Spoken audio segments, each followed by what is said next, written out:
So, Dr. Peterson, you mentioned these ideas of responsibility, of virtue, of respect.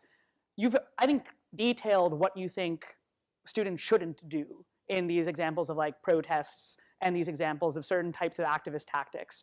What advice would you have for students? How can students make the changes that they want to make? Particularly, do you have any advice for students here? Yeah, read great books.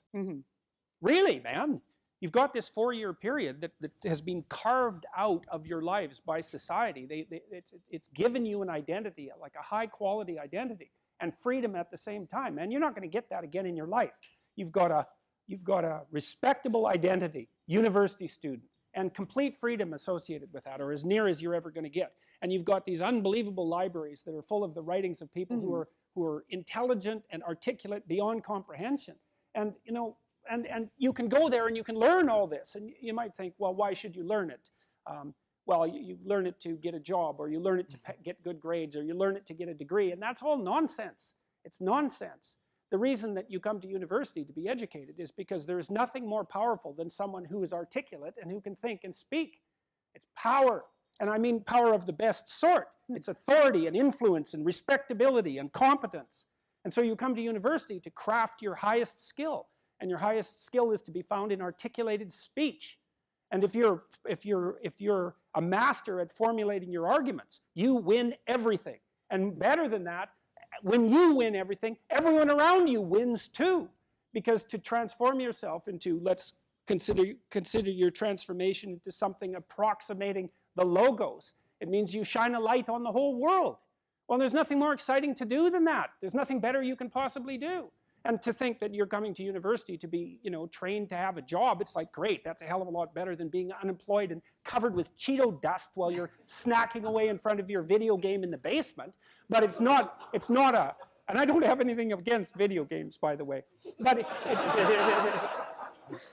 but it's hardly a triumphant call to being in the world, and that's what university should be calling forth. It's like, God, you people, you know, I know what Harvard students are like. I taught here for 5 years. You people are spectacular. You're spectacular. You're all capable of being world beaters. You transform yourself into something that's articulated and sensible and grounded in history and knowledgeable and wise, man. You can do anything you want, and hopefully anything you want for good. Because if you have any sense, everything you want to do would be for the good, because there's nothing more compelling or meaningful or useful in combating the tragedy of life than to struggle with all your soul on behalf of the good.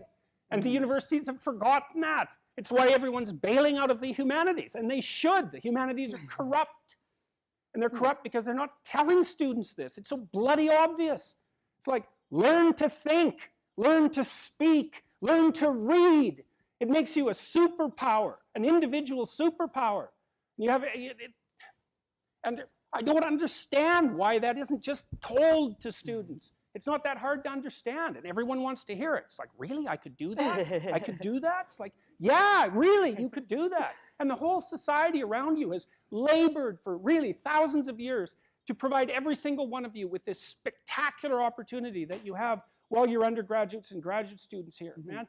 Everyone's just praying that you would come here and manifest everything that you could manifest. And that's what you should be doing, instead of waving placards and complaining about how you're oppressed, for God's sake. You see these Yale students complaining about their oppression. It just leaves me aghast. It's like, well, we're against the ruling class. It's like, no, no, no, you're baby ruling class members. You're young.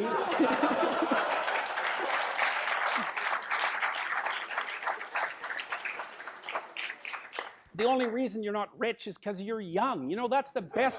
Really, if you look at the 1% even, the dreaded 1%, you know, most of those people are old. Why? Well, when you progress through life, if you're reasonably successful, you trade in your promising youth for your wealthy old age, but you're still bloody old. Would you trade it? Would you trade your youth for that? Like, if you factor age out of the economic equation, things look a lot different. Well, of course older people have more money. If they have any sense, they've been collecting it for their whole life. Is that somehow unfair? It's not unfair unless you want to be poverty-stricken when you're 70. And you don't want to be poverty-stricken when you're 70.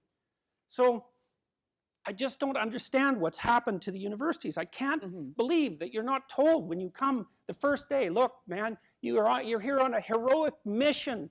You're going to take your capacity to articulate yourself to levels that are undreamed of. You're going to come out of here unstoppable. You're going to be able to do anything you want.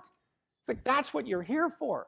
Instead, you're taught that, well, you know, the world's a pretty oppressive place, and you're probably the bottom of the victim pile, and there's virtually nothing you can do about it except, you know, deconstruct the patriarchy. And it's so weak-kneed and so pathetic that universities should be embarrassed that that's what they're peddling to students. I'm embarrassed by it. You know, I've gone on public record telling parents, bloody well send your boys to trade school, because at least they'll learn something useful.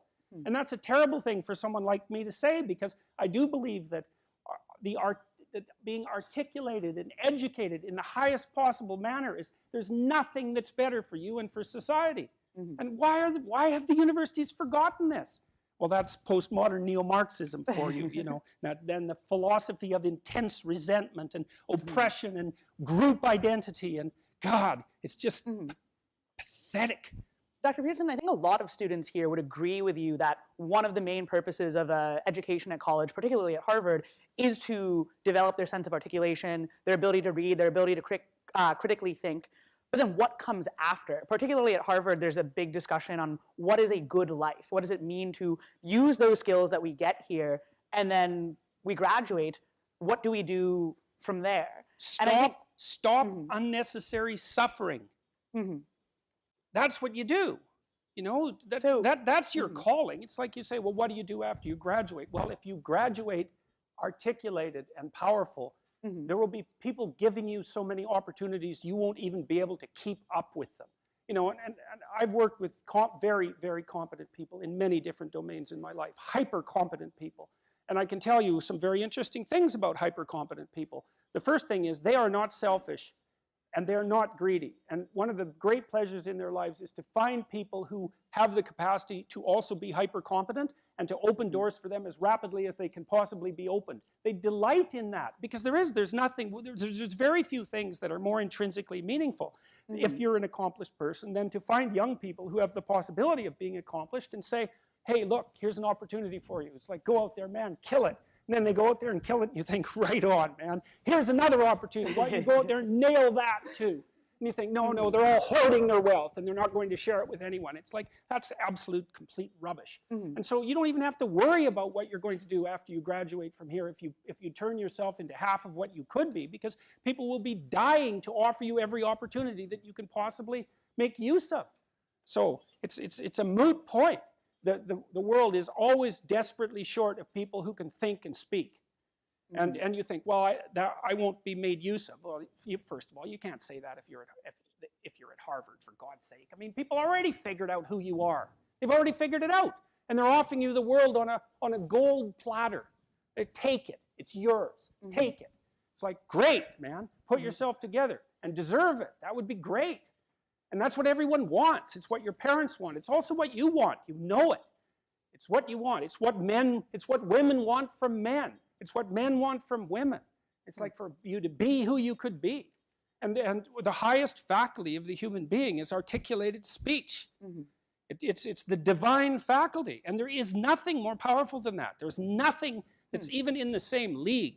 And so if you don't have faith in that, then your priorities are misplaced. And I can't even understand why you wouldn't have faith in that being, say, Harvard students, because look where it's got you already. You know, you're already sitting on top of the world. So deserve it, make use of it, right? Go out there and fix things up. That's what you need to do. There's lots of things that need to be fixed up. And what you want to do is burden yourself with so much responsibility that you can barely stand. And then you'll get stronger trying to lift it up. And you won't be asking, what should I be doing with my life, or what's the meaning of life, or any of that. It'll be self-evident. It's self-evident. At minimum, you can say, there's more suffering in the world than there should be, and I could probably do something about that. And you can do something about that. So go do something about it. And then there'll be less suffering in the world. And then when you're 80, you can look back on your life and say, well, you know, there's less suffering in the world than there would have been had I known it existed. And you don't have to even have a sense of ultimate destiny, or even any sort of theistic belief to regard that as a positive good. Like, I think it goes beyond the mere pragmatic utility of addressing the world's ills, because I think we do live in a world that has a transcendent reality as well as the reality that we can detect. But even independently of that, it doesn't matter. It's like, I mean, this is part of the reason I like people like Bill Gates is a great example, man. That guy he's after 5 major diseases at the same time, right? He's trying to wipe out polio. He's trying to wipe out malaria. Yeah, exactly. He's trying to wipe out malaria. It's like, well, what should you do with your life? Well, you know, take a look at Bill Gates and see if you could do something like that. That would be good. So Dr. Peterson, you talk about this idea of ending unnecessary suffering and this idea of committing one's life to that. At a minimum. I mean, that's just the obvious thing that you could do.